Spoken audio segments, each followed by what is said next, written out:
Well, silver, like gold, is a favourite haven for speculators when the going gets rough. But don't be fooled by that deceptive calm in the market. They're still sorting out the mess caused by the biggest crash in its history 2 weeks ago. And bit by bit, the true story is beginning to emerge. How a Dallas multi-millionaire, Bunker Hunt, tried to corner the market. Some people are even saying he engineered the collapse to pick up more silver, but on the cheap. It's a tale involving the Bank of England and a panic that brought the West's financial system within a hair's breadth of a crash like 1929. The true story is so good, someone may even bid for the film rights.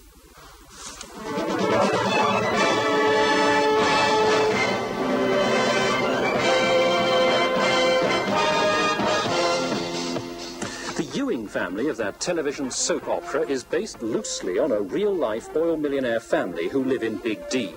The main difference between them is that the real family have a burning ambition to corner the world's silver market, an ambition that led 2 weeks ago to the biggest crash in its history. The real-life star is Nelson Bunker Hunt, eldest of 4 sons of the Dallas oil tycoon H.L. Hunt, who died in 1974, leaving $1 billion fortune to the family.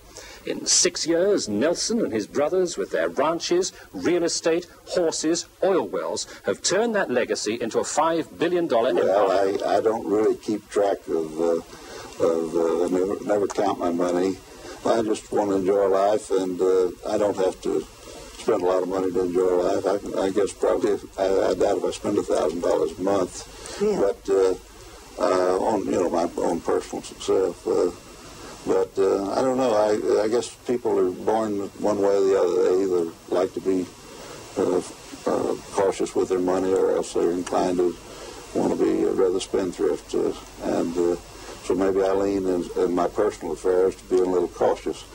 In my business, I suspect I'm on the overly aggressive side. For many people, the family's silver is their most prized possession.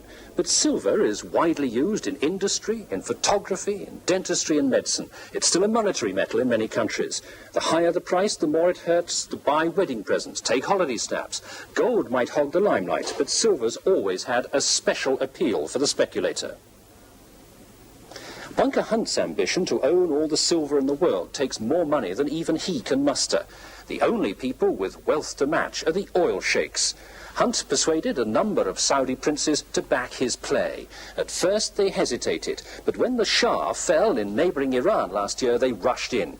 Henry Kissinger has told brokers in New York privately that some sheikhs reckon they have 5 years before they too are overthrown. So it's prudent to save for exile, and silver and gold keep their value.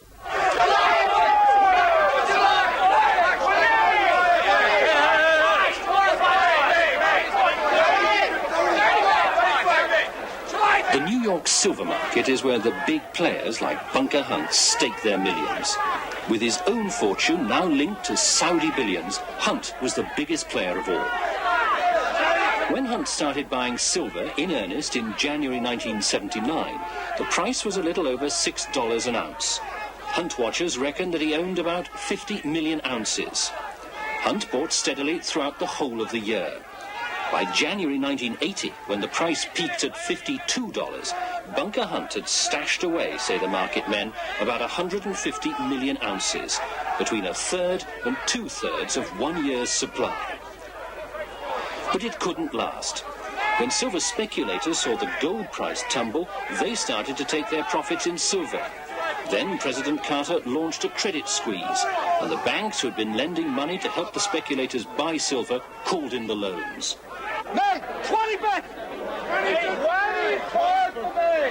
25 for me! I'm not doing anybody else's business. I will not do it. Then, on March the 27th, Black Thursday they're calling it, the market nosedived. The price dropped to just over $10 an ounce, and the Hunt syndicate lost well over $2 billion that day in paper profits. What had happened was that Beish, Hunt's principal broker, had asked their client for more cash to cover the debts he had built up during his buying spree. Beish was in danger because of the market practice of buying silver on credit, on margin as it's called. If the price falls, the broker demands more money or margin to cover himself. When Bunker Hunt ignored the margin call, Bache sent one of their men down to Washington to the CFTC, the Commodity Futures Trading Commission, set up in 1975 to police the market. Elliot J. Smith, a Bache director, asked the CFTC either to close down the market to give them time to recover, or force Hunt to settle out his contracts. My interview or discussion with the staff members of the CFTC and with the commissioners, they advised me that they might consider, A, stopping trading for 2 or 3 days and let the market settle down, but they would not in any way settle out the contracts. They advised me that morning that they had word from the Bank of England that if they stopped trading, it would be considered by the European market as a very bearish point of view. What the Bank of England was telling the CFTC in no uncertain terms was that by closing the silver market, they risked a major financial collapse on both sides of the Atlantic. As it turned out, the Commission decided to do nothing and let Bache take their chance when business started the following day. The situation was serious, potentially grave, but there's a philosophical line that has to be drawn.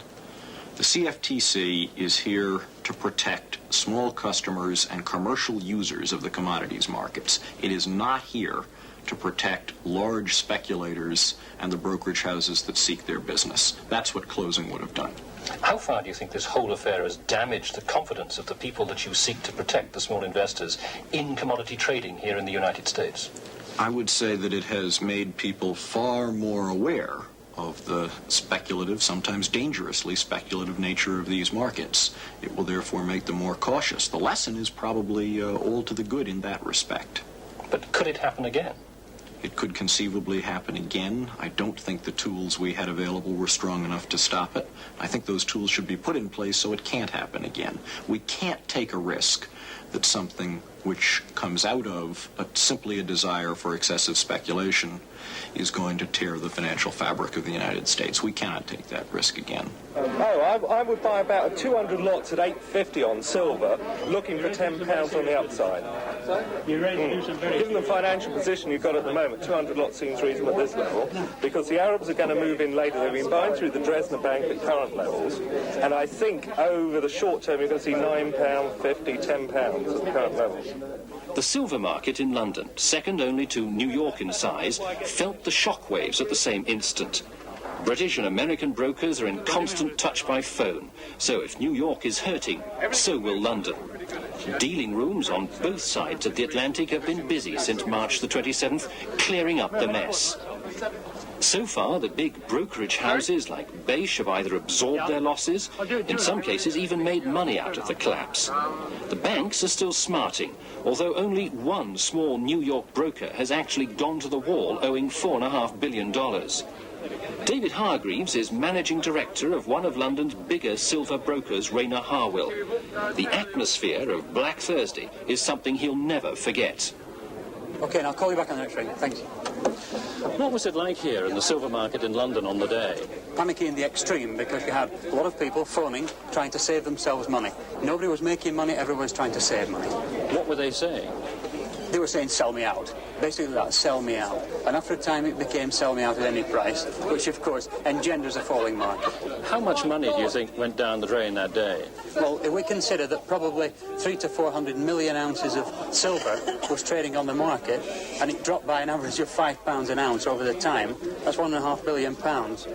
When the margin call went out to Bunker Hunt from his brokers, why do you think he didn't meet it? After all, he's not exactly broke. No, now there are two stories going around, and I subscribe to the latter. One was he couldn't meet it. The second was he wanted it to fall. But I think the extent of the fall overcame even his ambitions. He wanted a setback so he could buy more. I think the degree of the fall really took him by surprise as well. The Arab speculators in Saudi Arabia and the Gulf have burned their fingers badly. Yet when President Carter broke off diplomatic relations with Iran on Monday, they were buying into gold again. And where gold goes, traditionally silver follows. The sheikhs will recover their silver losses by cutting oil production to keep up the price and their profits, while others are selling silver to get their money back Bunker Hunt is in the market again as if nothing had happened. Before the crash, Hunt had been confident that he would never lose out. You could if you did it on credit. I think in investing in anything, if you do it on credit, of course, if the price comes down, then you're in serious trouble. If you do it as an investment, paying cash for it, then I think you're, over the long pull, you're in pretty good shape.